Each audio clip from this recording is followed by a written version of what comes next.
countdown for blast off. X minus 5, 4, 3, 2, X minus 1, fire.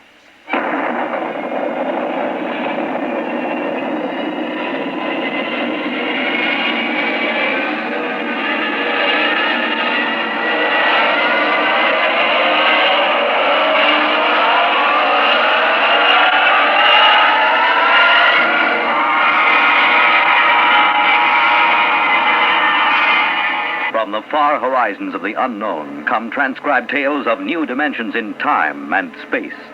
These are stories of the future, adventures in which you'll live in a million, could be years, on 1,000 maybe worlds. The National Broadcasting Company, in cooperation with Galaxy Science Fiction Magazine, presents X minus 1.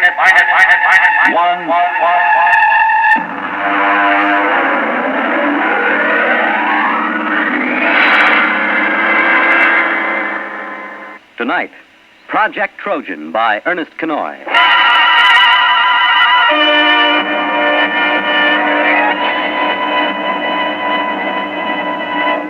Most of the greatest contributions and biggest messes in history have been made by two kinds of brains, the devious and the literal. We quote from the monthly column written for Galaxy by its editor, H.L. Gold. For our story tonight has been inspired by one of his recent columns, discussing the exceedingly thin line that sometimes lies between science fiction and science fact, and of the strange use that both Allied and German intelligence made of science fiction during the recent World War II. Our report, of course, is entirely fictional, but similar schemes are known to have been attempted by both sides. And now, here is Project Trojan.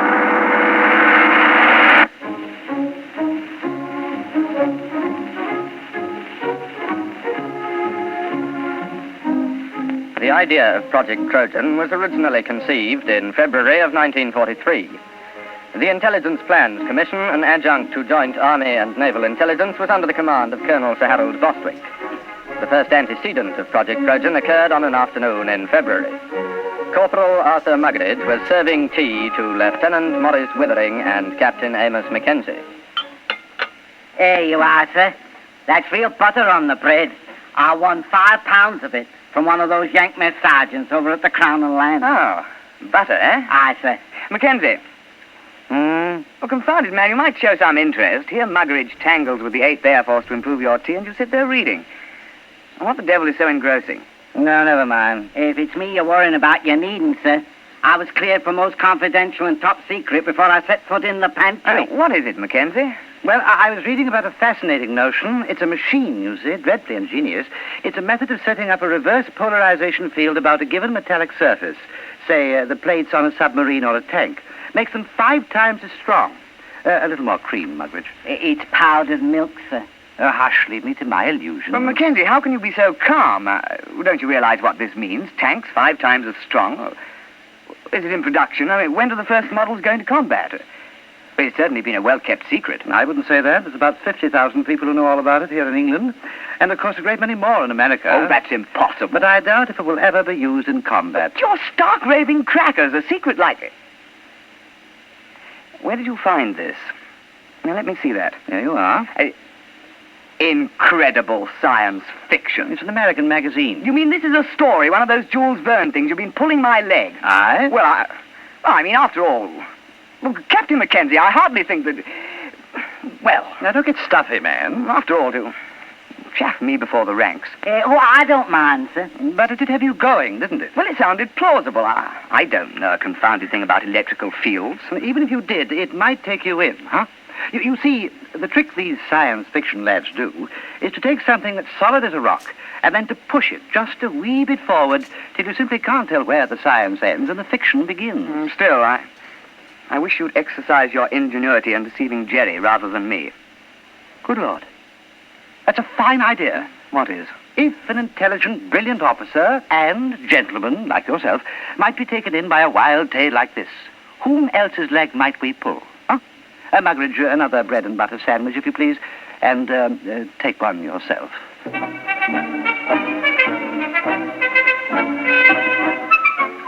Lieutenant Withering and Captain Mackenzie worked out preliminary plans for Project Trojan and presented them at an appropriate time to Colonel Sir Harold Bostwick. Well, sit down, Withering, Mackenzie. Oh, thank you, sir. We had breakfast. I understand Corporal Muggeridge has been playing darts with the Yanks again. There are fresh eggs for breakfast. We've had breakfast, sir. Oh, well, then. We have a plan, sir. Oh, capital. You remember, sir, our intelligence reports indicated a concentration of German research scientists working near Hanau. Certainly, I recall. They've got the whole lot of them inside a mountain. We tried bombing. I doubt if they even noticed. They're supplying the basic research for the German guided missile program. Yes, we know that. The reaction motor for the V1s came out of the Hanau lab. Oh, Muggeridge! You see, sir, if a considerable number of those research scientists were diverted to another project, the rocket program would be crippled. Yes, well, of course it would. What are you going to do? Advertise in the Times and offer them high wages? Aye, sir. Oh, Muggeridge, this coffee. No, sir. Next time you go to the Crown and Lance, keep coffee in mind, will you? Aye, sir. Only the Yanks are getting fair dives at darts. It was touch and go with the eggs. Oh, we can only expect you to do your best. I'll try, sir. Well, now, come to the point, gentlemen. Suppose the Germans got hold of one of our top new development weapons. Something so completely overwhelming that they'd have to pull almost every man off rockets to work on it. Now, look here, Mackenzie. Those Jerry scientists are not exactly playing about with small boys' chemistry sets. They're a cut above our own chaps in several fields. What makes you think you could plant something on them? Science fiction, sir. I beg your pardon? You see this magazine? Yes, incredible science fiction. What's that chasing that girl? That's a Martian, sir. You can tell by his tentacles. Mackenzie, are you stringing this along preliminary to applying for compassionate leave on the grounds that you're overworked? No, sir. It's a good plan. We invent a weapon that might exist but doesn't. And we leave it lying about where the Germans can snaffle it. And then they take most of the scientist fellows off the rocket program to work on our weapon. And that's the most preposterous nonsense I've ever heard. But, sir... I don't want to hear anything more about it. Yes, sir. I suppose she was right. Who was right? This Wren. I met her going up to London. Rather proper little type till you got to know her. But then she's rather a firebrand. Captain Mackenzie, please spare us the sordid details of your off-duty peculation. Sorry, sir. You see, she's the secretary to Admiral Sir Alan Grummins. They're talking of dropping this unit. They feel that other intelligence groups are quite competent to handle the routine, unimaginative work that we've been doing. Oh, I see. Of course, they'd reassign personnel. Mm-hmm. Would you say this science fiction scheme of yours was imaginative? Oh, it's practically visionary. Well, suppose you do some preliminary work. Thank you, sir. Routine, eh? Unimaginative, eh? Bah!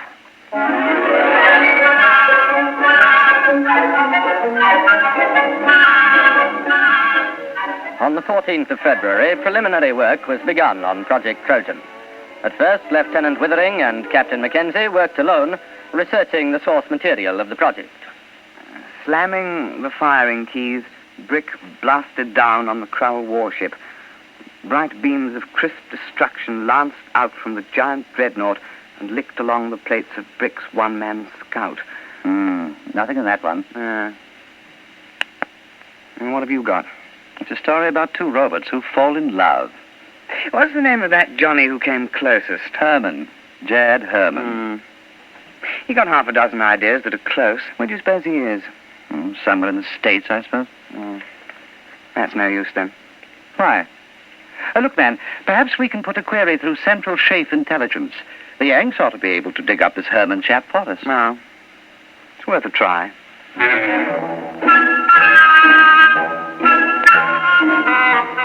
It took 7 days for a report to reach IPC that one Jacob David Herman, a private first class in the American Air Force, was based on a field north of Cheltenham in the Gloucestershire area. Lieutenant Withering and Captain Mackenzie requisitioned transport and visited Herman at his place of duty.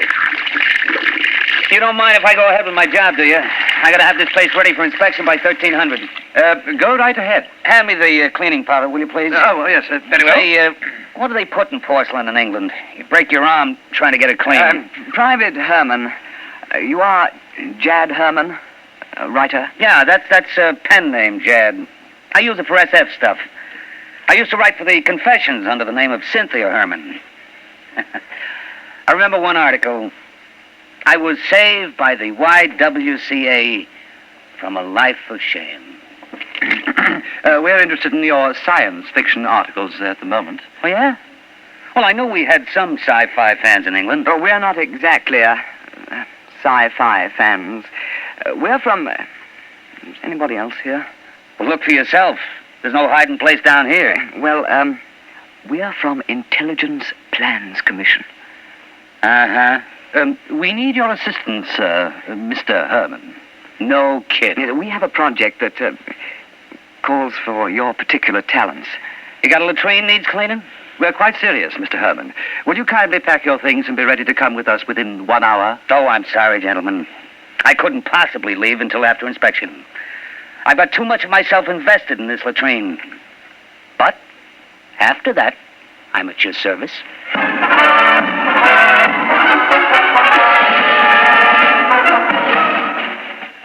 Private First Class Jacob D. Herman, 329-62126, was transferred on special detached duty to Project Trojan, and after briefing was set to work on basic plans.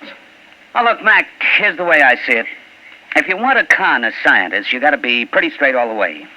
You can't get away with more than one phony step in the process. Precisely. Now, here's the way I see it. It's a focusing beam weapon. The electronics on that is square. I used it in a story about 2 years ago. Feinschreiber at MIT and Temple and Westover at the Bell Telephone Laboratories worked out the basic field formulas. What do you mean it's real? Well, up to a point. Everything's on the level till you get to the catalytic action on the grid.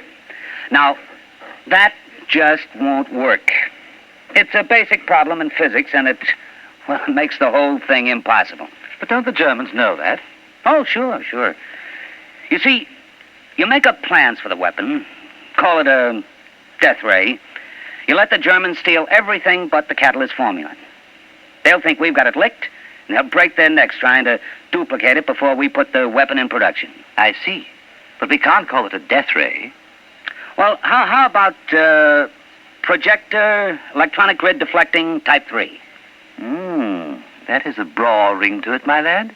I've got the basic idea of the thing, but you'll have to get some of your science boys to work it out. Oh, we'll put a requisition into the Manpower Commission in the morning.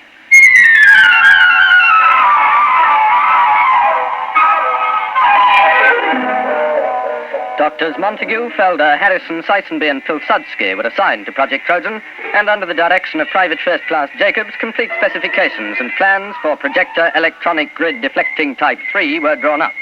Project Trojan was ready for Phase 2. Have we got everything? Blueprints? Check. Specification? Check. Machine tool inventories? Check. Letter rejecting the plans from the War Office? Check. Endorsement from Supreme Headquarters rejecting plans? Check. Note from 10 Downing Street overriding rejections, handwritten postscript, build the confounded thing, WC? Check. Don't you think that's going a little too far, the rejections? Not at all. That's the master touch. A rejection of an idea by the War Office makes it appear most genuine. All right. Private Herman, if this thing were real, if it could be built, what would it do? Oh, don't ask. You could blow a hole in a mountain 10 miles away. Or you could knock down a whole wing of bombers without even aiming. Oh, dear. Lucky it won't work. I should say so. Oh, well. Now to get this lovely thing into Jerry's hands.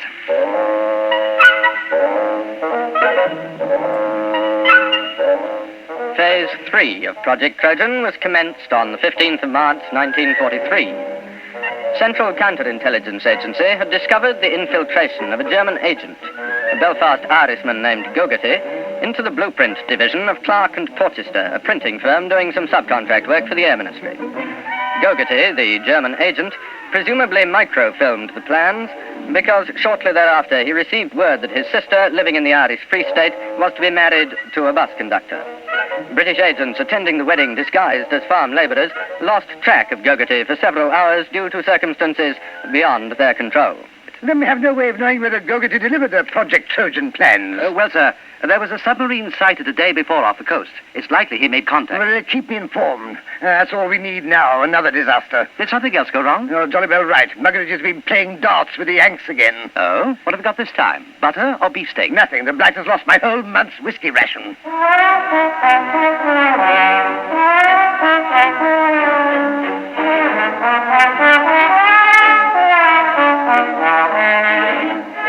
Now the cover operation supporting Project Trojan was undertaken. A battalion of the Royal Engineers was detailed to practice at secret installations with wooden mock-ups of the projector. A lance corporal in this detachment, a volunteer afterwards awarded the George Medal, was court-martialed and sentenced to 7 years hard labor for revealing information about the project while drunk on a 3-day leave to Tynecastle. This particular aspect of Project Trojan has been in the news recently, inasmuch as several backbench Labour members of Parliament have asked questions in the House, as it came out that the corporal served the full 7 years and wasn't released until 1951. The Home Secretary explained that this was an unfortunate oversight, and there were jeers from the opposition, with Mr. Honorin Bevan taking the occasion to call for the resignation of the government. At the time, March and April 1943, the Intelligence Plans Commission awaited reports from British operatives. Sir, there's been a shift in assignment at the research laboratories at Hanau. Professor Schlickmann and Doctors Hirsch, Van Sulau, and Grishman have been transferred from rocket research to another project. Trojan? We must assume so. But that's only 4 men. But they're the top experts in electronics, chemistry, and metallurgy. If they're really working on Trojan, we've set the German rocket program back a year, while their scientists go yelping off after a red herring. Well, let's hope so. Bring me any further reports as soon as received.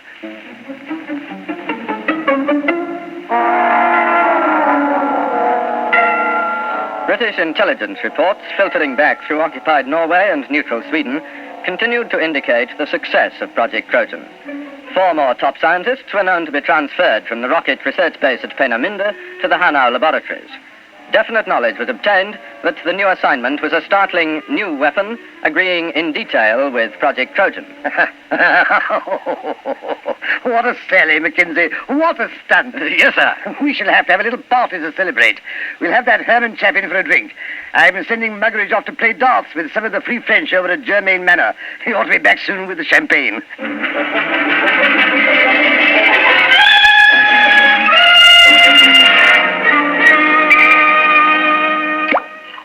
Pour all round. Private Herman? Thank you. All right now, to the projector, electronic grid deflecting type 3. The biggest fraud since the South Sea bubble. Colonel Bostwick. Oh, Withering, take a glass. We're just drinking to Trojan. Well, I think I'd rather not, sir. Well, what do you mean? There's a dispatch from Germany. What about it? A section of the mountain overlooking Hanau has disappeared. What? It's true. It was on the reconnaissance maps yesterday, and it was gone this morning. A 10-mile slice of mountain. That's impossible. No, it isn't. It works. Trojan works. But it can't. There's no catalyst. It's impossible. All our scientists said so. Well, I guess they were wrong. It works. They must have found the catalyst. I suppose we should have foreseen that. All those scientists working on it. They must have built the model and tried it out. It won't take them more than 3 months to put it into production. Well, here goes the war. Muggeridge, Aye, sir. fill the glasses up again.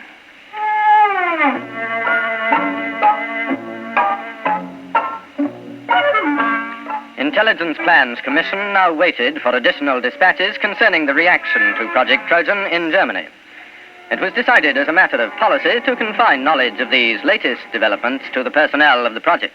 Anything new, Mackenzie? No, sir, except that aerial reconnaissance confirmed the damage to the mountain at Hanau. It's not quite as extensive as the first dispatch, but it is a bit of a hole. Oh, what do they think caused it? The Air Ministry seems to feel that an ammunition dump must have blown up. Couldn't that be it? I'm afraid not, sir. We have an intelligence report about several captured British and American tanks being brought to Hanau for testing. They were spotted the next day, completely destroyed. Trojan? Trojan. There's been an alert at factories producing parts for V1 and V2 rockets to prepare for retooling. They're going to make the projector? It would seem so, sir. Well, I suppose I'd better go up to London tomorrow and make a clean breast of it. I'm afraid so, sir. Well, that's the end. Seems rather unsporting, doesn't it? Just handing the war over to them. I hate to think what the War Office will say, not to mention the Prime Minister.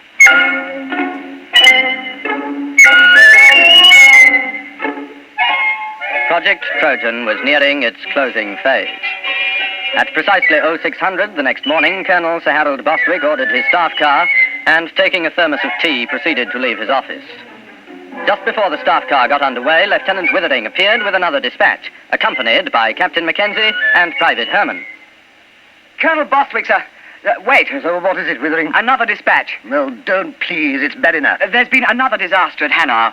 They knocked another mountain with our little present to them? No, sir. They've knocked themselves out. What? The laboratory under the mountain. It's exploded. It has? Went up like a Roman candle. We've got pictures. There was a flight of mosquito bombers over at the time. What happened? The projector. It backfired. How do you know? It had to. That's why the catalyst is impossible. You see, the metal fatigue on the grid is a function of... Never mind. Are you sure? Yes, sir. We have a reliable agent's report. The Germans are completely confused. They were operating the projector under a top-secret designation. Nobody knew any of the details except the dozen scientists working on it. And they were inside the laboratory when it blew. Our man was in the rescue squad.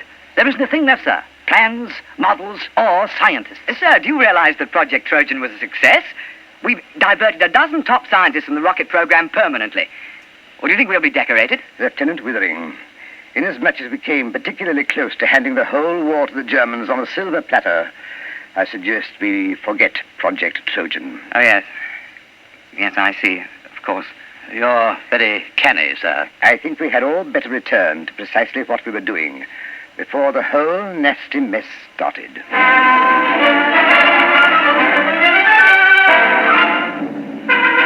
The final phase of Project Trojan was completed on the 22nd of March, 1943. The file, through some inadvertent error, was lost before the Intelligence Plans Commission had a chance to report to the War Office. All personnel returned to their previous assignment. All right. No splashing on the floor. I gotta get this latrine ready for inspection by 1300. You have just heard X-1, presented by the National Broadcasting Company in cooperation with Galaxy Science Fiction Magazine.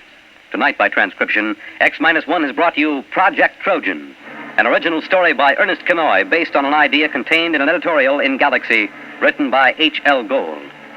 Featured in the cast were Burford Hampton, Alastair Duncan, Ivor Francis, Alfred Shirley, Bill Quinn, and your narrator was Alfred Hislop.